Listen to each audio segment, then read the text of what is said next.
Assalamualaikum warahmatullahi wabarakatuh. Halo semuanya, selamat datang di Rezi Kreator.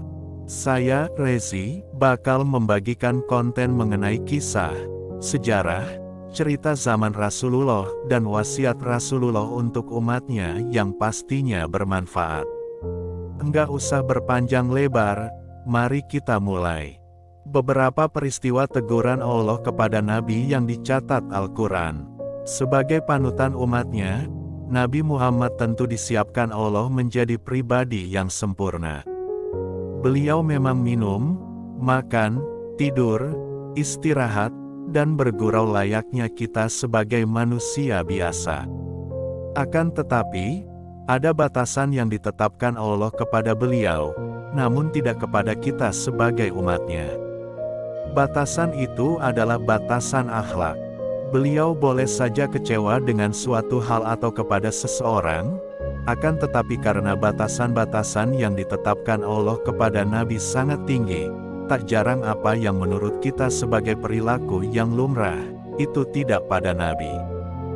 Di sini jelas bahwa Allah mencoba memuliakan Nabi dengan kemuliaan setinggi-tingginya.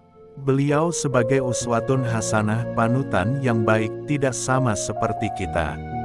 Standar akhlak yang tinggi itulah yang membuat Nabi beberapa kali ditegur Allah. Lalu bagaimana teguran-teguran Allah kepada Nabi? Apakah ini murni demi menjaga kemuliaan akhlak beliau atau memang ada kesalahan Nabi yang juga melebihi batas sebagaimana manusia biasa? Berikut ini adalah teguran-teguran Allah kepada beliau. Pertama, kemarahan Nabi di Perang Uhud.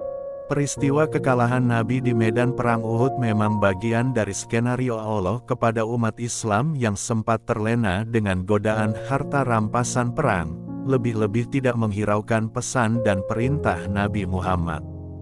Namun, Perang Uhud juga membawa luka menganga dalam hati Nabi karena singa Allah, Sayyidina Hamzah, paman Nabi yang dikenal sebagai salah satu pejuang agama Islam paling gigih dan ditakuti musuh, terenggut jiwanya dengan cara yang tidak manusiawi, yakni dimutilasi. Dalam berbagai riwayat sirah nabawiyah, diceritakan bahwa Hindun binti Utbah, istri Abu Sufyan, melepaskan dendamnya kepada Sayyidina Hamzah dengan mengambil dan mengunyah hati beliau. Tidak cukup sampai di situ, Abu Sufyan juga sempat memukul-mukul dengan tombak sisi dalam pipi Sayyidina Hamzah. Nasib para syuhada lain juga sama menyedihkannya dengan Sayyidina Hamzah, rahimahumullah ajmain. Karena itulah, terdapat riwayat yang menyatakan bahwa saking marahnya Nabi melihat situasi yang mencekam itu, beliau kemudian berucap di hadapan jasad Sayyidina Hamzah, "Demi Allah, kalau aku berhasil mengalahkan mereka, aku akan membalas keguguranmu dengan menewaskan 70 orang di antara mereka." Sebagian sahabat menambahkan, "Kita akan melakukan lebih daripada apa yang mereka lakukan." Hadis riwayat Ahmad dan At-Tirmidzi. Bagi yang menganggap riwayat di atas sahih, melanjutkan bahwa kemudian Allah menegur Nabi melalui surat An-Nahl 16:126. Quraisy Syihab membaca sirah Nabi Muhammad. Konon Nabi juga memohon agar Allah mengutuk mereka. Ucapan beliau ini pun ditegur Allah dengan keras melalui surat Ali Imran 3:128. Tak ada sedikit pun campur tanganmu dalam urusan mereka itu, atau Allah menerima taubat mereka, atau mengazab mereka, karena sesungguhnya mereka itu orang-orang yang zalim. Memang tidak mustahil ada keinginan hati untuk melakukan pembalasan, itu manusiawi.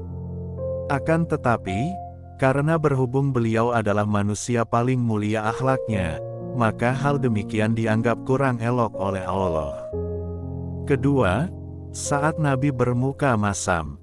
Dalam mukjizat Al-Quran, Quraisy Syihab menjelaskan bahwa suatu ketika Nabi sedang menjelaskan agama Islam kepada pemuka Quraisy. Di tengah-tengah perbincangan tiba-tiba masuk seorang buta, yakni Abdullah bin Umi Maktum, sambil bersuara keras, "Muhammad, Muhammad, ajarkan aku sebagian yang diajarkan Tuhanmu. Karena merasa terganggu dan dianggap tidak sopan, akhirnya muka Nabi menjadi kusut dan tidak menghiraukan Abdullah bin Umi Maktum. Namun sikap ini kemudian dinilai Allah tidak wajar dilakukan oleh seorang Nabi. Lalu turunlah surat Abasa 81-12. Padahal bila dilihat menggunakan kacamata manusia biasa, justru Abdullah lah yang kurang sopan karena nyelonong masuk dan memotong pembicaraan Nabi. Ketiga, sikap terhadap tawanan perang Badar. Setelah kemenangan Badar yang di luar nalar itu, Nabi meminta saran kepada para sahabatnya tentang nasib para tawanan perang. Mau diapakan mereka ini? Umar memberi saran untuk membunuh mereka.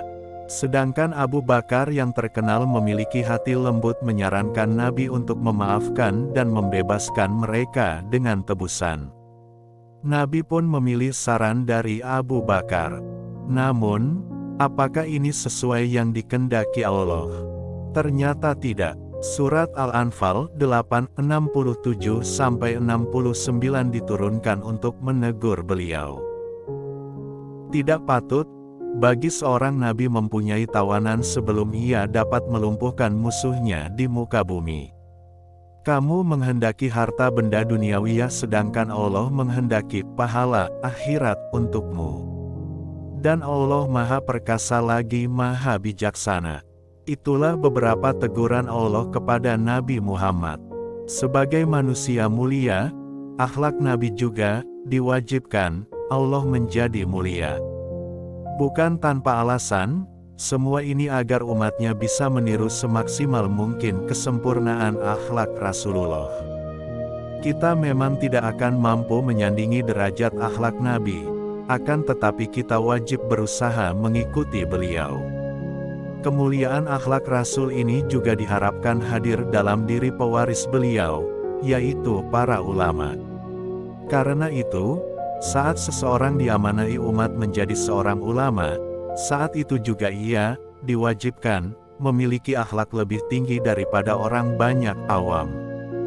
Di sisi lain, teguran Allah kepada Nabi juga sekaligus menjadi bukti kemukjizatan Al-Quran, bahwa beliau bukanlah orang yang menyusun Al-Quran, sebagaimana tuduhan sebagian orientalis. Karena akan sangat aneh bila seorang penyusun mengkritik susunan karyanya sendiri. Demikianlah, semoga bermanfaat. Jika ada kekurangan, saya minta maaf dan jika ada kelebihannya tidak usah dikembalikan karena saya orang yang ikhlas.